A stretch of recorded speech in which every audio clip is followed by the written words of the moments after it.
Hey, what's going on, guys? It's Blzane. Now, if you clicked on this video, it probably means one of two things. Either A, you're a rogue main like myself, in which case you're gonna be eating good in this next DC20 update, or you're a rogue hater, in which case I have to say to you, not sorry. Now, when we think about rogues, we think of a couple of things, right? We think typically of stealth, sneaking through the night, right? You think of some nice sneak attack damage where you're stabbing people in the back and you do a billion things, or you're adding a bunch of conditions onto people.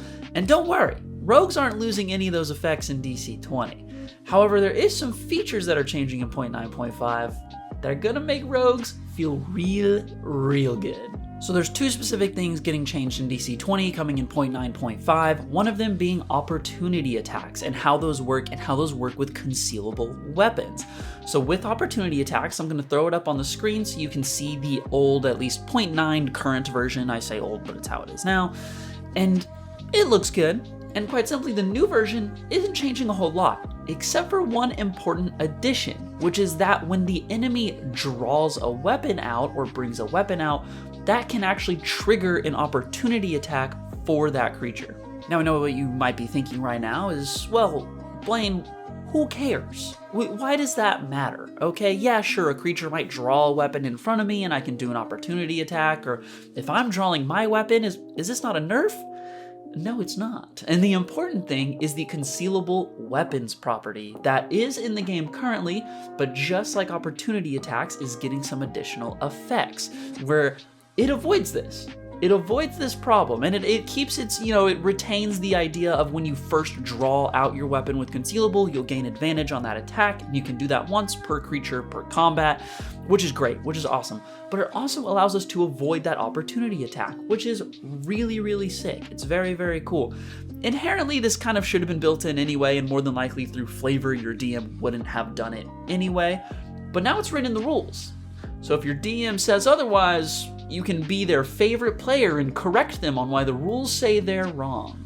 Now that's fine and dandy, alright? We love that. We love getting opportunity attacks not provoked on us. We love getting advantage on our first rounds, really digs into that rogue fantasy like we talked about earlier.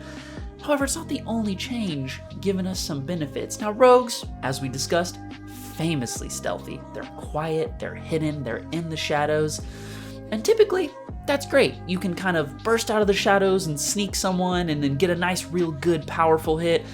And maybe if you have additional movement, you can get out and hide again, but that gets a little questionable, and then you play the cat and mouse game with your DM of, well, did he or did he not see me hide behind that bush that there's only one of, and it really doesn't make sense that I'm hiding behind this bush, but we're gonna let it happen because I'll be sad otherwise. Well, no longer worry, my fellow rogues, alright? Now we have some goodness where if you are unheard, which is kind of its own little status, and hey, it's exactly what it sounds like, you're unheard, you're not making noise, you're not talking louder than a whisper, or in the effects of a silent spell or whatever, you can then get advantage when flanking an enemy. Really sick, really awesome. It kind of just feeds into that, like, amazingness of being a rogue and being cool, because if you get the advantage, as we talked about earlier, from drawing the weapon, the concealable weapon, and then hitting them with it, great. You can't do that again on them.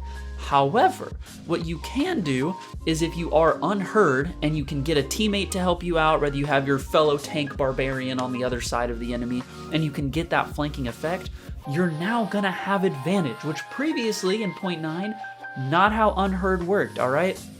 So really cool, really sick. It just gives rogues another option, and honestly, an easier option rather than going and hiding behind a bush for a second and jumping out and it feeling silly and feeling dumb. Now you can actually work with your team to then provide the flanking effect and give your unheard footsteps a reason to exist, being like the ultimate silent assassin. And with all of that update goodness, I just want to talk about the fact that I think the game is going to a super good direction. With rogues, famously a bit of the meme in the TTRPG community, and a reason they're disliked is because they're kind of lone wolves and are typically a little annoying to play with because they want to do their own thing, they want to go in stealthy while no one else does, they want to steal items from their teammates, which is apparently a problem. No, rogue, you can't steal the wizard's new magical ring that gives him cool powers, it's his, quit being mean. Whatever, we all hate hearing it. But with this effect specifically, It's flanking, which means you're working with your team, okay? And again, this is a little silly and it's a little bit of conjecture, but if you can add features that encourage teamwork such as this one, it's only beneficial for the game because it makes everyone feel like they're contributing to everybody. The barbarian, who is usually just a meat shield, who is running in, getting big hits back to him, is now also benefiting his rogue ally, who is behind this person, dealing extra damage because he's there.